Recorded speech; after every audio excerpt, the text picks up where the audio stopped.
오늘은 신명기 말씀 중에서 11장 말씀을 택했습니다.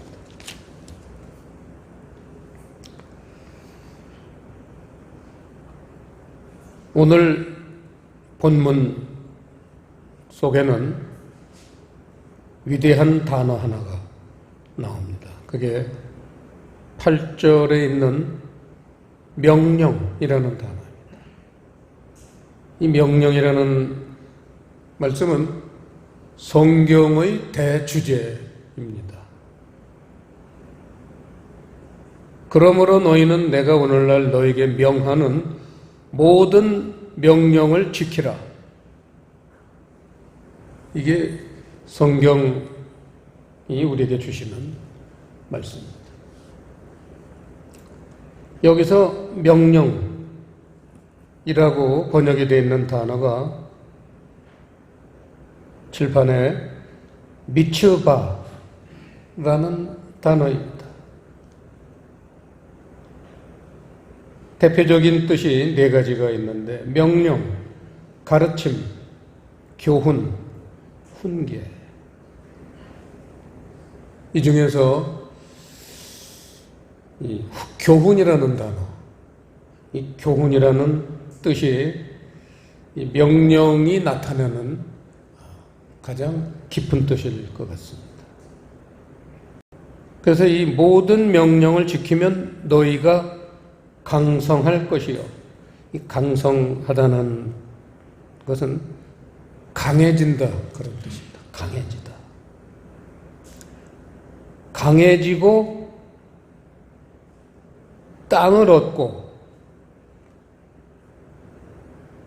또 9절에 보시면 그 땅에서 너희의 날이 장구하리라. 장구하리라는 건 끝이 없는 거예요. 영원이라는 단어와 같은 의미입니다. 이 얼마나 놀라운 복을 주십니까? 가나안 땅에 들어갈 때까지 강해지고 결국은 그 땅을 얻게 되고 그리고 영원하게 거기서 살게 된다. 이게 하나님의 말씀, 하나님의 교훈을 지킬 때에 주시는 놀라운 복이라는 겁니다. 그런데 이제 명령을 어떻게 우리가 받느냐? 이게 사실은 성경에 숨겨져 있는 보물찾기 같은 겁니다. 그래서 많은 사람들이 교회를 다니면서 성경 말씀을 보지만 이러한 그 비결을, 그 교훈의 비결을 찾아내는 사람은 흔하지 않습니다. 그래서 오늘은 이 보물찾기 시간입니다. 이 하나님의 교훈은 정말 이게 무엇이냐? 그것을 오늘 이 본문에서는 농사 짓는 방법을 통해서 이걸 설명하고 계십니다. 왜냐하면 그 옛날이나 또 오늘날 현대나 동서고금을 막론하고 사람들은 음식을 먹어야지만 목숨을 보존할 수 있고 음식을 만들어내는 방법이 농사입니다. 그래서 이 농사 짓는 방법, 누구에게나 이게 이해하기 쉬운 이러한 방법으로 하나님이 이 하나님의 명령을 어떻게 우리가 받아들여야 되나를 설명하고 계신데 그거를 오늘 애굽 땅과 가나안 땅 그렇게 그 두 땅을 구별해서 그 특징을 이렇게 비교하게 만드셨습니다. 먼저 애굽 땅을 보시면요. 10절이 이제 애굽 땅에 대한 얘기입니다. 애굽에서는 어떻게 농사를 짓느냐? 중간부터 보시면요. 너희가 파종한 후에, 이 파종하다는 거 잘 아시지만 씨 뿌리는 겁니다. 씨 뿌리는 거죠. 마태복음 13장 비유를 통해서 우리가 알지만 씨 뿌리는 거라는 건 하나님 말씀을 우리가 받는 방법입니다. 씨 뿌리는 비유입니다. 파종한 후에 씨를 뿌린 다음에 이 애굽 땅의 특징은 발로 물대기를 한다는 것입니다. 애굽에는 세계 4대 강 중에 하나인 문명의 발상지인 나일강이 흐릅니다. 그래서 애굽 사람들은 그 나일 강물에다가 물레방아를 설치하고 그걸 페달을 이렇게 밟아서 그 물을 밭이나 논에 이렇게 돌려서 물을 대는 그러한 방법을 개발해서 그렇게 하고 있습니다. 애국뿐만이 아닙니다. 고대 중국도 지난번에 장각의 원각에 하나님의 은혜로 이제 관광을 갔었는데 거기 가보니까 장각에 가니까 바로 똑같은 모형이 있어가지고 그 커다란 대형 그 물레방아에 그 앉아서 발로 페달을 밟으면 물레방아가 돌게 그래가지고 물을 이렇게 물레방아가 떠올려서 저쪽 그 밭으로 물을 옮기는 그런 것을 시연하는 걸 저희가 관광 가서 보면서 바로 이 말씀이 그때 떠올랐습니다. 아, 이게 발로 물대기구나. 무슨 건지 아주 확실하게 제가 봤습니다. 그런데 건너가서 얻을 땅, 가나안 땅은 다릅니다. 산과 골짜기가 있어서 하늘에서 내리는 비를 흡수하는 땅이요. 물대는 방법이 다르다는 겁니다. 여기서 하늘에서 내리는 비, 이 비라는 단어에다 밑줄을 치시고 뭐를 써야 될지 아시겠죠? 밑줄을 치시고 신명기 32장 2절 그렇게 쓰시고 찾아보겠습니다. 비라는 단어가 성경에서 나오면 물이나 비나 비라는 거는 그 성분이 H2O 물이기 때문에 성경에서 물 또는 비 이런 단어가 나오면 무조건 신명기 32장 2절을 떠올려야 돼요. 자, 신명기 32장 1절 2절 합독하시겠습니다. 하늘이여 귀를 기울이라 내가 말하리라. 땅은 내 입의 말을 들을지어다. 나의 교훈은 내리는 비요. 나의 말은 맺히는 이슬이요. 연한 풀 위에 가는 비요. 채소 위에 단비로다. 그래서 하나님의 입에서 나오는 그 말씀은 바로 교훈이라는 거죠. 아까 명령을 왜 교훈이라고 그랬잖아요. 여기서도 나오죠. 교훈이죠. 그 교훈인데 그거를 이제 하나님은 시적으로 표현하셔서 나의 교훈은 내리는 비다. 비라고 말씀하셨습니다. 그 다음에 이슬, 가는 비, 단비. 전부 H2O 얘기입니다. 하나님 말씀은 H2O. 왜 그걸 그렇게 물로 하나님의 말씀을 비유하셨을까? 얼른 생각하면 아시죠? 여러분 물을 마셔보세요. 그러면 온몸 구석구석에 그 수분이 전달됩니다. 수분이 전달되지 않으면 사람은 죽는 거예요. 하나님 말씀이 우리 몸 안에 들어오면요, 물과 똑같은 그러한 기능으로 머리 끝부터 발끝까지 우리 온 몸에 골고루 전달이 된다는 겁니다. 그래서 물이라는 그 비유로 아주 시적으로 이렇게 표현하셨습니다. 그러면서 12절 보시면요, 그 하늘에서 내리는 비를 흡수하는 그러한 땅은 이제 우리 몸이죠. 우리 몸. 그러한 사람이 될 경우에 특징이 뭐냐? 놀라운 은혜를 하나님이 주시는 12절입니다. 내 하나님 여호와께서 권고하시는 땅이라.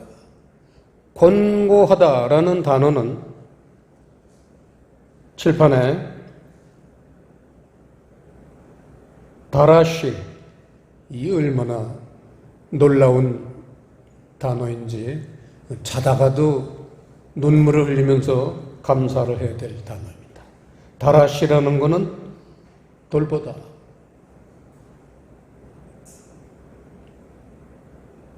미물만도 못한 인간을 하나님이 돌보신다는 거예요. 어떤 경우에? 하늘에서 내리는 비를 흡수할 경우에. 이 돌보다라는 단어를 영어 성경 보면 케어, 돌보다 정확하게 번역이 되어 있어요. 영어 성경은. 우리는 권고하시는 땅이다. 그래서 한문 용어인데 이 권고라는 단어가 바로 돌보다라는 단어예요. 한자 용어인데 권고하다라는 건 돌보다라는 말을 한문으로 쓰면 권고하다예요. 우리가 흔히 권고하다라는 건 왜 이렇게 뭘 충고하거나 권면하는 그렇게 뜻으로 우리는 상식적으로 사용하는데, 이 권고라는 한자용을 쓸 때는 이게 돌보다예요. 그래서 사실은 돌보다라고 번역이 되어 있어야 될 게 150년 전에 우리 성경을 기록하신 선배들이 한문 시대에 살았으니까 그걸 권고하다. 이 성경에는 한자 용어가 상당히 많이 나옵니다. 그렇습니다. 그래서 이제 지금부터 애굽 땅에서는 발로 물리기를 한다고 그랬고, 가나안 땅에 들어가면은 하늘에서 내리는 비를 흡수하는 그런 땅이다 했는데, 이 두 가지를 자세히 한번 비교하면서 차이점이 뭔지 한번 살펴보겠습니다. 자, 우선 상식적으로 생각해보죠. 그 발로 물을 댈 때, 그 밭에 발로 물을 댈 때 발을 사용했다는 겁니다. 발이라는 것은 육체의 기관 중에 하나예요. 결국은 육체를 사용한다는 거죠. 그건 사람의 힘, 인위적으로 결국은 하나님의 말씀을 인간적인 입장에서 이해하는 것, 이겁니다. 오늘날 교회 안에 바로 이러한 이해하는 사람들이 많은데, 이런 사람들을 성경에서는 어떤 계층이라고 부르냐면 예수님 시대 때 바리새인이라고 부르고 있습니다. 사람의 이성을 사용해서 똑소리 나게 말씀을 이해하고 판단하는 그런 부류들, 그걸 바리새인이라고 하는데, 오늘날 교회 안에도 이러한 바리새인들이 있습니다. 이런 분들은 말씀을 대하면 항상 마찰이 있습니다. 그래서 신약성경 보면 바리새인들은 예수님만 만나면 매일 싸웠어요. 오늘날도 말씀을 보면 갈등이 생기는 사람이 있다면 이거는 틀림없이 바리새인 입장에서 말씀을 보기 때문에. 그런데 가나안 땅에 들어가면 하늘에서 내리는 비를 흡수하는 그러한 사람이 된다. 비는 그럼 하늘에서 내리지 뭐 땅속에서 내리겠습니까? 자, 하늘에서 내린다라는 그러한 문장을 의도적으로 하나님이 그렇게 쓰셨습니다. 하늘에서 내린다는 것은 하나님이 내리는 말씀이라는 거예요. 비는 말씀이니까 하나님이 주시는 교훈, 이거를 하늘에서 내리는 비. 그럼 하나님의 교훈은 특징이 뭘까요?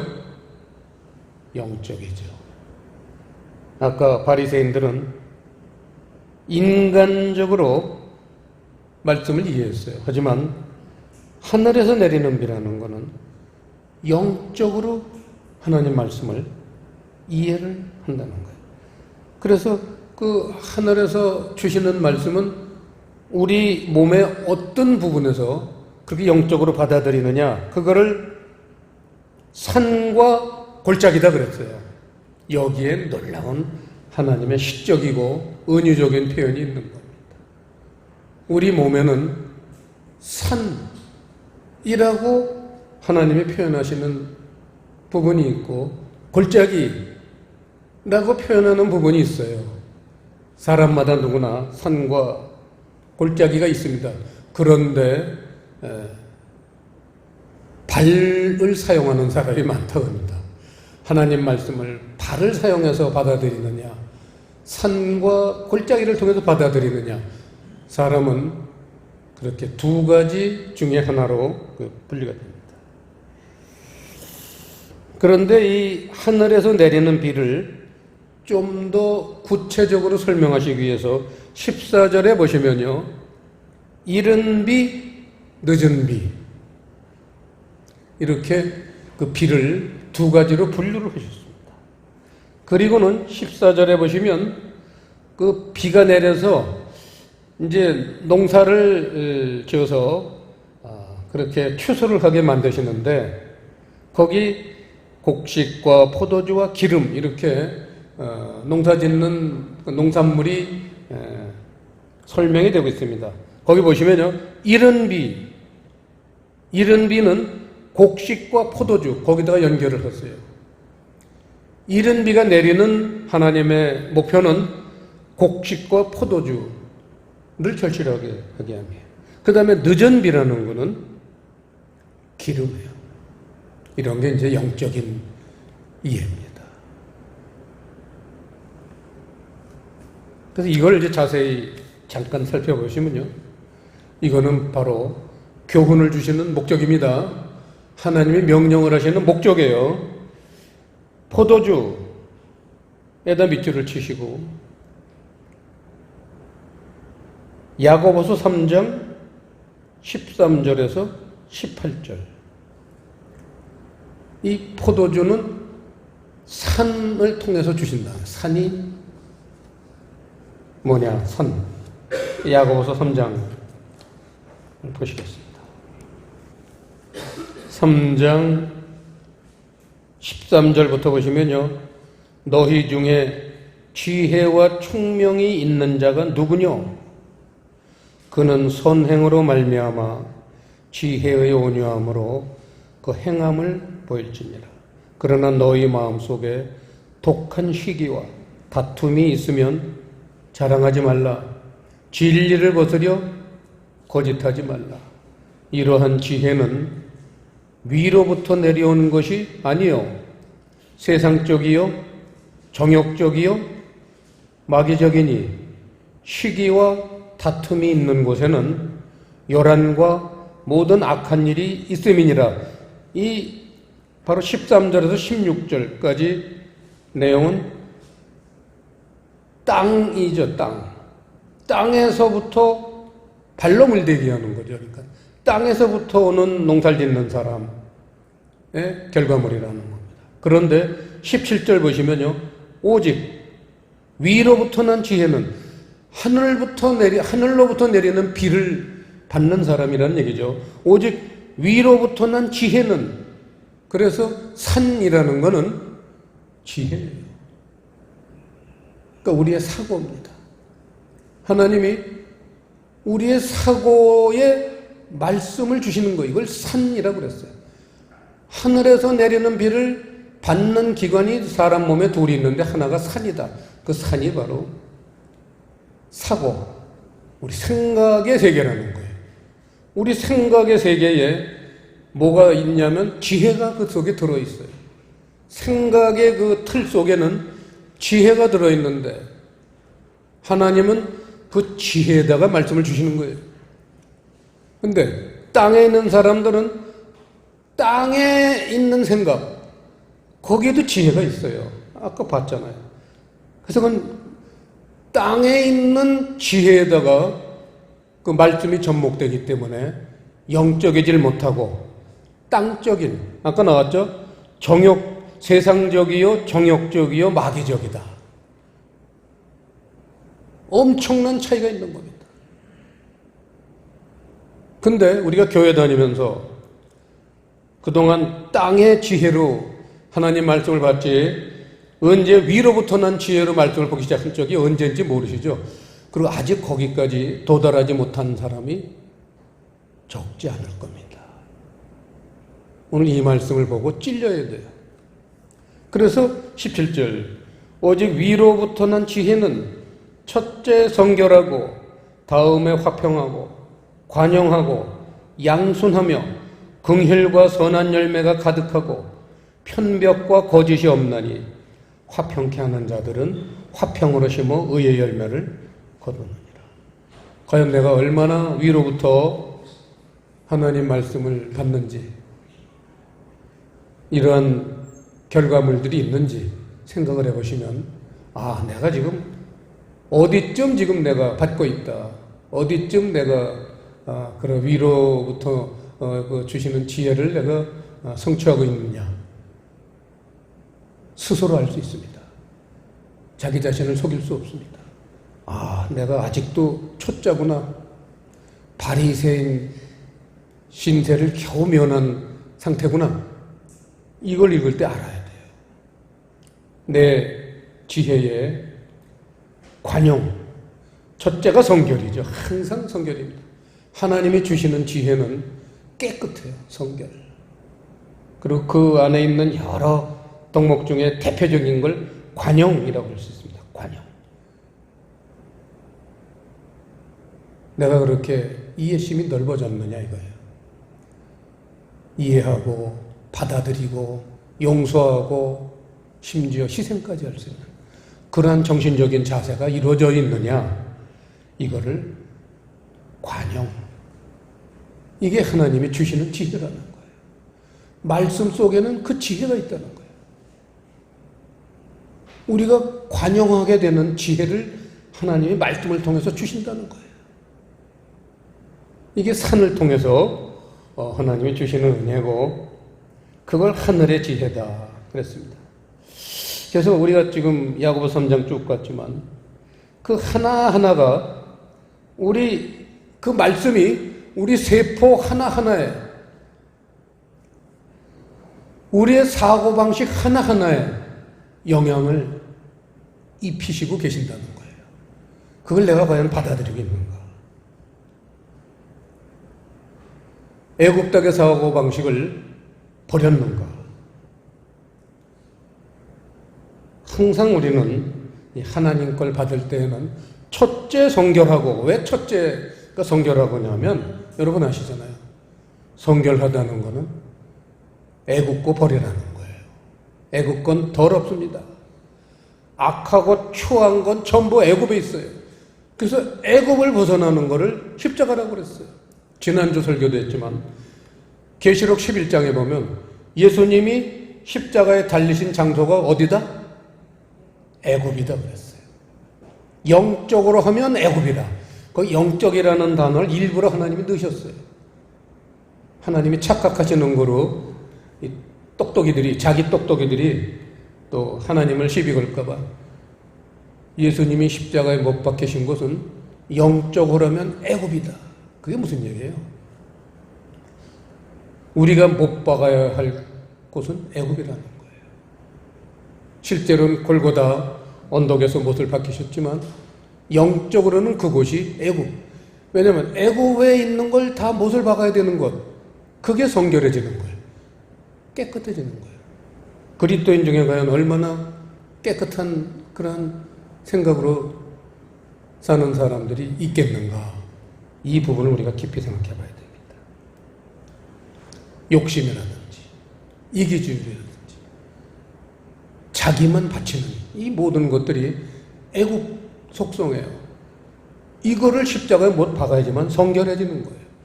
깨끗해진 후에 하나님께 들어오기 시작해요. 하나님은 섞이는 걸 싫어하십니다.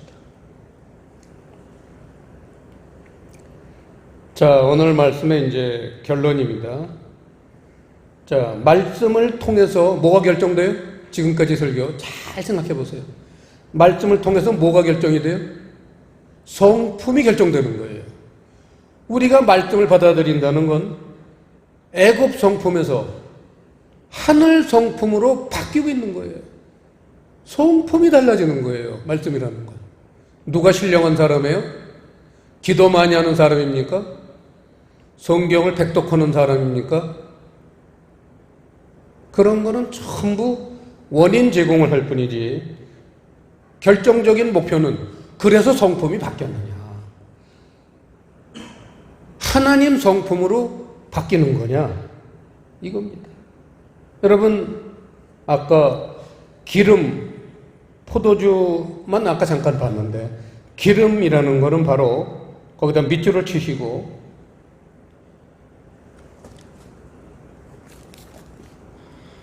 기름에다 밑줄을 치시고 베드로후서 1장 4절에서 11절 이렇게 밑줄을 치고 거기다 쓰세요. 기름이라는 건 베드로후서 1장을 보시겠습니다. 4절부터 보시면요. 이로써 그 보배롭고 지극히 큰 약속을 우리에게 주사 이 약속으로 말미암아 너희로 정욕을 인하여 세상에서 썩어질 것을 피하여 신의 성품에 참여하는 자가 되게 하려 하셨으니 이러므로 너희가 더욱 힘써 너희 믿음의 덕의 지식을 지식의 절제를 절제의 인내를 인내의 경건의 형제 우애를 형제 우애의 사랑을 공급하라. 이런 것이 너희에게 있어 흡족한즉 너희로 우리 주 예수 그리스도를 알기에 게으르지 않고 열매 없는 자가 되지 않게 하려니와 이런 것이 없는 자는 소경이라 원시치 못하고 그의 옛죄를 깨끗해 하심을 잊었느니라. 그러므로 형제들아 더욱 힘써 너희 부르심과 택하심을 굳게 하라. 너희가 이것을 행한즉 언제든지 실족지 아니하리라. 이같이 하면 우리 주 곧 구주 예수 그리스도의 영원한 나라에 들어감을 넉넉히 너희에게 주시리라. 여기에 핵심은 4절에 있는 신의 성품, 신성입니다. 하늘의 성품. 이 기름이라는 단어는 신성이라는 의미입니다. 그게 영적으로 푸는 겁니다. 왜냐하면 기름은 성령이거든요. 성령님이 역사하지 않으시고는요, 아무리 말씀을 봐도 그 말씀이 신성으로 하나님 사랑, 이웃 사랑, 사랑의 성품으로 결코 변화되지 않습니다. 그래서 늘 하나님 말씀은 성령님과 함께 가야 됩니다. 그걸 요한복음 3장 거듭날 때 뭐로 거듭난다고 그랬어요? 너희가 물과 성령으로 거듭나지 않고는 하나님 나라에 결단코 들어갈 자가 없느니라. 거기서 물과 성령이잖아요. 물은 바로 이 하나님의 영적인 말씀이에요. 물과 성령이에요. 성령님이 운행하실 때 그 말씀이 신성, 말씀이 사랑으로 바뀝니다. 그래서 기름이라는 거, 기름을 담는 것이 아까 골짜기예요. 골짜기가 우리 마음입니다. 그래서 이 사랑은 우리 마음으로 받는 거예요. 지혜는 우리 머리로 받아요. 그래서 산과 골짜기, 이게 오늘 설교의 제목인데, 그래서 방금 봤지만 말씀을 통해서 성품이 결정된다고 아까 말씀드렸는데, 하늘에서 오는 말씀을 들어야지만 하늘 성품이 형성됩니다. 땅에서 오는 말씀을 우리가 들으면 땅의 성품이 형성될 뿐이죠. 오늘 베드로서 아까 봤지만 믿음으로 이 믿음의 발정집이 시작합니다. 믿음이라는 건 하나님 말씀이 우리 마음과 생각에 담겨지는 것, 이게 믿음이에요. 그런데 그 8층집 8단계로 이렇게 쭉 설명을 했지만 과정이 중요하다는 거예요. 천국은 한 계단 한 계단 올라가야지 꼭대기층까지 들어가요. 입구까지 가는 거예요. 또 딴 데 해서 천국 갈 수가 없습니다. 이 과정이 매우 중요해요. 왜냐하면 그 내려놓지 못한 것 항상 과정마다 하나님이 체크를 하세요. 그래서 내려놓지 않으면 연단을 주십니다. 경고를 주시고 고난을 주세요. 그래서 내가 아직 내려놓지 못한 게 있나 보다. 왜 이렇게 가는 길이 힘드냐 해서 8단계를 주시는 거예요. 그래가지고는 내가 이런 걸 못 내려놨구나. 그래서 하나하나 내려놓을 때마다 또 길이 연결돼요. 계단을 다음 계단으로 인도하시고 다음 계단으로 인도하시고. 그러니까 결국 하나님 말씀 우리가 듣고 이해하고 깨닫고 시인하는 그런 모든 과정을 통해서 하나님은 우리를 갈고 닦으셔서 원하는 천국에 들어가기에 충분한 그런 자격 있는 사람으로 만드신다는 그러한 축복의 말씀입니다. 기도하시겠습니다. 아버지 하나님, 오늘 신명기 말씀을 통해서 우리가 하나님 말씀을 어떻게 받아들이고 이해를 하느냐에 따라서 그 가나안 땅, 천국에 들어가서 영원하게 살 수 있는 그러한 복을 주시는 희망의 말씀을 주셨사오니 이 말씀이 우리에게 영혼의 양식이 될 수 있도록 성령님 인도해 주시옵소서. 감사를 드려오며 예수님 이름으로 기도드리옵나이다.